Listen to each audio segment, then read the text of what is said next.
Selleks, et suuta ära hoida mesilasperede kahjustusi või nende kaotamist, on oluline uurida, kuidas mesilaspere ja mitmesugused talle ohtlikud organismid koos toimivad. Missugused on mesilasperet ja selle ellujäämist ähvardavad suuremad ohud? Haigused, parasiidid ja kahjurid võivad viia mesilaspere hukuni. Analüüsimeetodid. Varroalestade tuvastamine langetisest, haudmest, mesilastest. Ameerika haudmemädaniku tuvastamine langetisest, haudmest, vastsetest, mesilastest, meest, õietolmust, vahast. Erinevate viiruste tuvastamine mesilastest, vastsetest, haudmekärjest.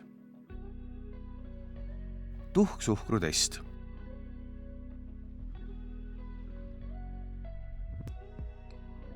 Väga kiire vastuse saame küsimusele, kui palju on mesilasperes varroalesta, tehes tuhksuhkrutesti. Sea valmis tuhksuhkruga testi tegemise nõu, milles on 3 supilusikatäit tuhksuhkrut. Raputa korpusest või kevadel haudmekärjelt mesilasi kile peale. Raputa mesilased kile pealt 150 milliliitrisse topsi, kalla mesilased topsist teise nõusse ja raputa mesilasi umbes paar minutit, nii et mesilased seguneks korralikult tuhksuhkruga.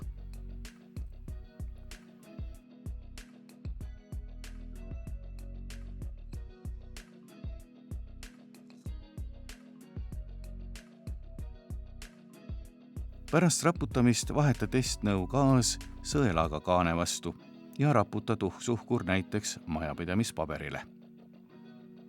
Pihusta tuhksuhkrule vett. Suhkur sulab ja sel viisil tulevad lestad hästi esile. Testis osalenud mesilased kalla tagasi tarru.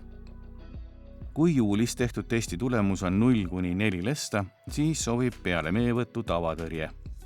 5 ja rohkema lesta puhul aga tugevdatud tõrje. Alkoholipesu.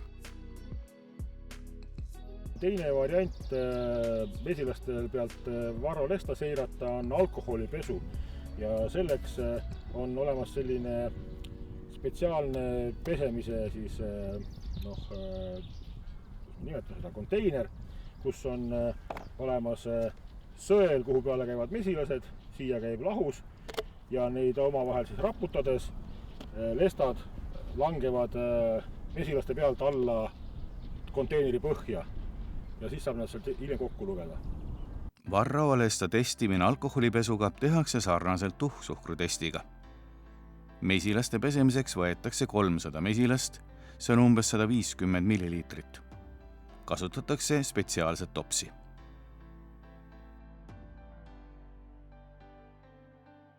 Mesilastele kallatakse peale 70% alkohol, loksutatakse minuti vältel, lestad eralduvad mesilastest, mesilased hukkuvad. Saadud lestade koguse järgi on võimalik hinnata mesilaspere seisundit. Kuni 4 lesta puhul tuleb augustis teha tavaline tõrje. 5 ja enama lesta puhul aga tuleb teha tugevdatud tõrje. Ja põhimõtteliselt peaks olema siit põhja alt, kui on tekib võimalus, siis siia peaks tulema lestad. Praegu ei ole ühtegi küll tulnud, et eelnev ravi on olnud väga tõhus ja tundub, et on hästi õnnestunud ravi, sest ütleme, et üks lest siiski on välja ilmunud, aga see on ikkagi vägagi hästi ravitud eelnevalt pere, kuna lestasus on väga madal.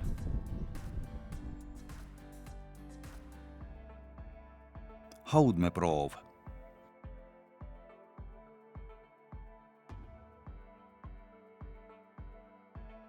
Haudmeproov võetakse haudmemädaniku kahtluse korral või kui me tegeleme mesilasperede müügiga ja me tahame veenduda, et müüdavad mesilaspered on terved.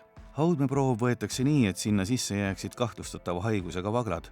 Proovi suurus peaks olema umbes 1 ruutdetsimeeter, 10 × 10 sentimeetrit. Minimaalne kogus laborinõuetes on 20 ruutsentimeetrit ehk siis 10 × 2 sentimeetrit. Haue lõigatakse terava, õhukese servaga noaga kärjehaudmaalast välja. Enne lõikamist pühime kärjelt mesilased, et need ei satuks koos prooviga kaasa. haudmeproov tuleb pakkida esmalt paberisse, milleks on väga mugav kasutada paberümbrikuid. Seejärel tuleb panna ümbrik kilekotti. Pakend peab olema suletud lekkekindlalt. Pakitud proovi võib panna jahutamiseks külmkappi. Ümbriku peale märgitakse mesila PRIA number, tarunumber ja proovinumber.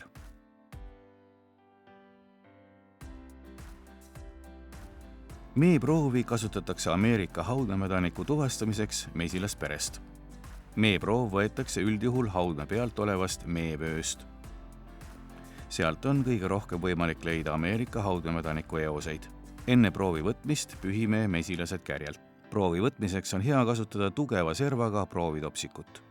Toetame kärje tarule ja tõmbame topsikuga 45-kraadise nurga all mööda kärjepõhja. Nii tõmmates saame topsi täis ja proovi kätte. Topsi sulgeme kindlalt kaanega. Sellisest proovist on võimalik laboris uurida Ameerika haudmemädaniku esinemise võimalikkust.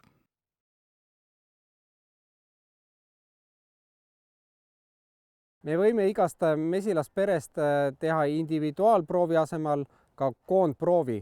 Selleks me võtame eraldi lusikaga igast perest siis meevööst proovi ja kallame siis ühte purki, et saaks vähemalt selline 50–100 grammi mett. Pakendamine ja kaaskiri.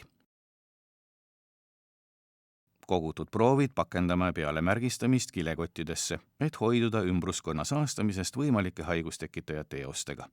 Kõik proovid tuleb pakkida lekkekindlalt. Lisaks tuleb proovid pakkida termokonteinerisse koos külmakehaga. Kinni teibitud konteineri saadame laborisse, lisades kaaskirja. Kaaskirja vormi leiame kodulehelt vetla.ee. Loomatervis, tellimuste vormid, mesilaste proovid uurimiseks. Laeme vormi alla ja täidame selle. Tähtis on täita kõik väljad andmetega. Oluline on täita mesila asukoht ja mis probleemid seal on olnud. Millised on kasutatud ravimeetodid ja mis põhjusel me uuringuid teeme. Märgime vajalikud proovide liigid. Proovinumbrid on meil märgitud pakendamisel. Kohustuslikud proovid vurrimee eest mee müümisel. Mesinik, kes oma mett turustab, peab laskma oma meest määrata olulisemad kvaliteedinäitajad. Nendeks on niiskus, diastaasensüümi tase ja HMF-i ehk hüdroksümetüülfurfuraali tase. Proov võetakse vurrimeest, pakendatakse toiduainete jaoks sobivasse taarasse 400 grammi mett ja märgistatakse.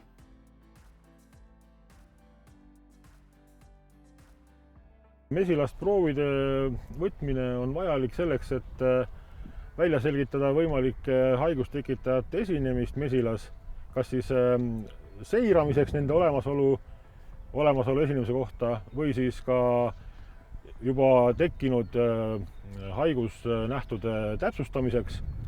Ja selleks tuleb võtta proovid teadlikult ja kvaliteetselt, et laboris saaks neist ka adekvaatseid analüüsi vastuseid oodata, et meil oleks nendest vastustest maksimaalselt kasu oma edasiste tegevuste planeerimisel.